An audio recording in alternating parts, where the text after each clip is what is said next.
Вітаю, час новин на АТР. Сьогодні вівторок, 26 липня. Це 880-й день анексії Криму. Північно-Кавказький окружний військовий суд у Ростові-на-Дону засудив Максима Філатова до 6 років суворого режиму у справі про спробу здійснення теракту в Криму.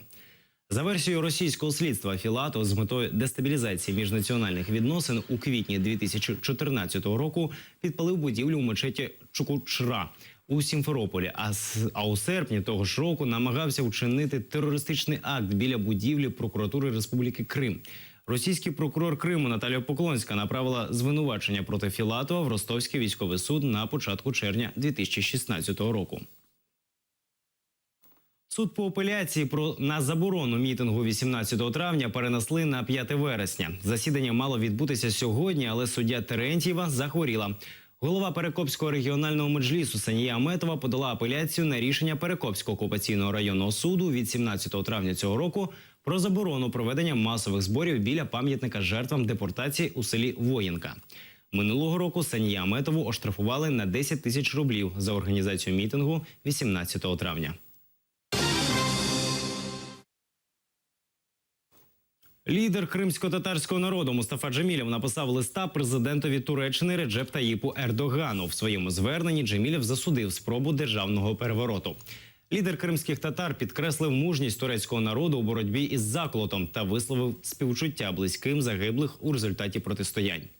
Також він написав, що молитви кримсько-татарського народу, який краще за всіх знає, що таке життя в тіні зброї, що таке демократія, свобода, позбавлення батьківщини і окупація, завжди з турецьким народом. Президенти Туреччини та Росії зустрінуться 9 серпня у Санкт-Петербурзі. Про зустріч Реджеп Таїпа Ердогана та Владимира Путіна повідомив турецький віце-прем'єр Мехмет Шимшек. Це буде перший візит президента Туреччини до Росії після загострення відносин між країнами. У листопаді минулого року турецькі повітряні сили збили на кордоні із Сирією російський літак, що порушив повітряний простір Туреччини. Після цього Росія припинила сполучення з Туреччиною та ввела продуктове ембарго на турецькі товари. У червні цього року офіційний Стамбул попросив вибачення в Кремля за цей інцидент. Москва поновила сполучення з Туреччиною, проте продуктове ембарго діє і надалі.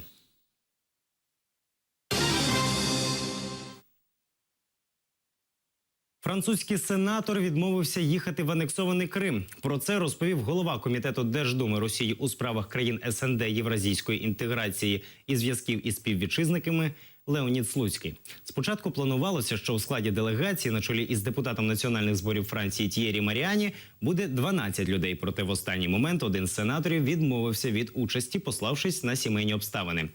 Візит запланований з 29 по 31 липня минулого року. Група французьких делегатів на чолі з Т'єрі Маріані вже відвідувала анексований Крим. Після цього Маріані зняли з посади віце-президента групи Європейської народної партії у ПАРЄ. МЗС України опублікувало звернення, в якому застерегло іноземних громадян і осіб без громадянства від незаконних поїздок до Криму. Раніше МЗС Франції засудило можливий візит парламентарів до Криму. Російські мобільні оператори відмовляються працювати в Криму. Раніше окупаційна влада Криму анонсувала, що півострів повністю інтегрується до Росії, в тому числі в Криму запрацюють російські оператори. Проте мобільні компанії «Білайн» і «Мегафон» відмовились працювати в анексованому Криму. У «Білайні» прямо сказали, що не збираються розширяти зону покриття, а в «Мегафоні» виправдалися нестачею коштів на новий регіон покриття. Проте російські експерти переконані, що мобільні оператори побоюються міжнародних санкцій.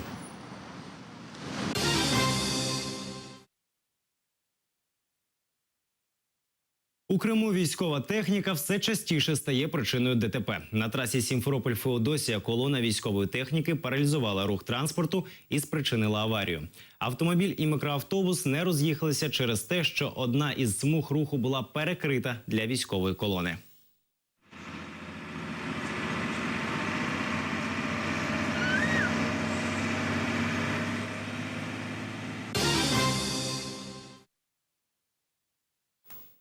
Севастопольські активісти проводять пікет за відставку Сергія Міняйло. Вони вимагають всенародних виборів губернатора.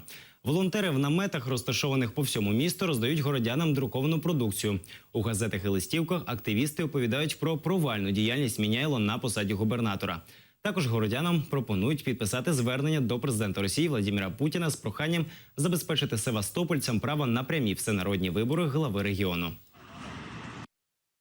Сбор идет очень большими темпами, то есть мы собираем вплоть до того, что по несколько тысяч подписей в день. На остановке площади Лазарева прибыл наряд полиции по вызову неизвестного. Проверили наши документы, взяли объяснения, сказали, что претензий к нам никаких не имеют, и уже собирались покинуть точку, когда появился некий представитель правительства Рябых.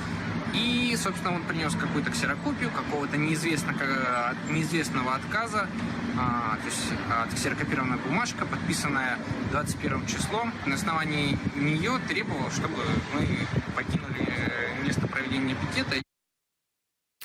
Літак Української Держприкордонслужби зафіксував бурові вишки під прапором Росії в українських родовищах. У економічній зоні України в Чорному морі, а саме на Одеському і Голіцинському газових родовищах, бурові платформи працюють під прапором Російської Федерації.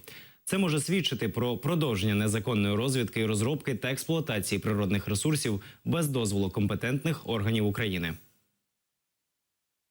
Флагман українського флоту фрегат «Гетьман Сагайдачний» взяв участь у багатонаціональних навчаннях «Морський щит-2016», що проходять у рамках цьогорічного Сибризу.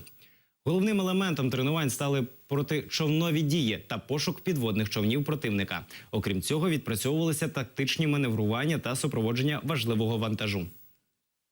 Це дуже корисне навчання для військово-морських сил. Чому? Тому що в складі військово-морських сил на даний час немає підводних човнів, але протичовнова підготовка екіпажі кораблів повинна відпрацьовуватися.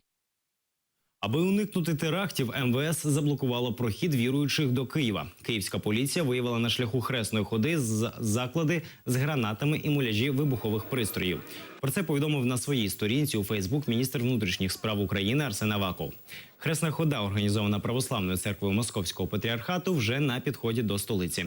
Колона, що рушила до Києва із Святогірської лаври, зупинилася неподалік Борисполя, що на Київщині. Друга колона, що йшла з Почаївської лаври у Тернополі, зупинилася в околицях села Дмитровка, що теж під Києвом. На підходах до столиці чергують кількасот активістів. Серед них бійці АТО, громадські активісти та представники ОУН. Правоохоронці взяли учасників ходи у кільце та супроводжують на шляху до Києва. Біля метро Житомирська на Хресну ходу очікує з десяток автобусів з правоохоронцями, які мають гарантувати безпеку під час ходи. Я йду за мною. Я йду до князя Владимира. У мене просто син погиб. Забрали насильно на окопи, і він більше туди не повернувся. Всі ці люди для нас це вороги, тому що вони не визнають українських воїнів. І замість того, щоб йти з миром до Путіна, вони з миром йдуть з провокацією до нас у Київ. Хто знає, що вони йдуть, з якими наміреннями? Просто з ними поговорити, щоб йшли назад, і хай йдуть на Донецьк, там їм вони потрібні із тієї ікони. Якщо вони хочуть перемир'я, хай їдуть в Донбас і там шукають перемир'я, там війна йде. У нас тут на Україні війни немає. Не треба сюди йти, не треба людей бутаражити. У Києві проведуть мітинг на честь Ервіна Ібрагімова. Люди вийдуть із плакатами «Де Ервін» завтра об 11-й годині біля посольства Росії.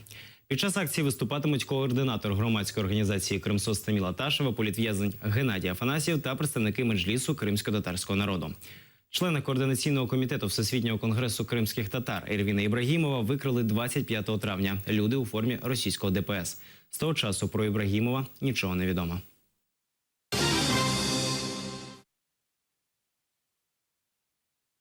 Кіноактор Олексій Горбунов зіграє головну роль в опері про анексію Криму. Вистава «2014» за мотивами поеми Веліміра Хлєбнікова розповідає про події 2014 року в Криму. Прем'єра відбудеться 30 липня в Одесі. Автором постановки виступив український режисер Олексій Коломійцев. Опера написана за мотивами поеми одного з найбільших авангардистів ХХ століття Веліміра Хлєбнікова «Нічний обшук». Розходилось.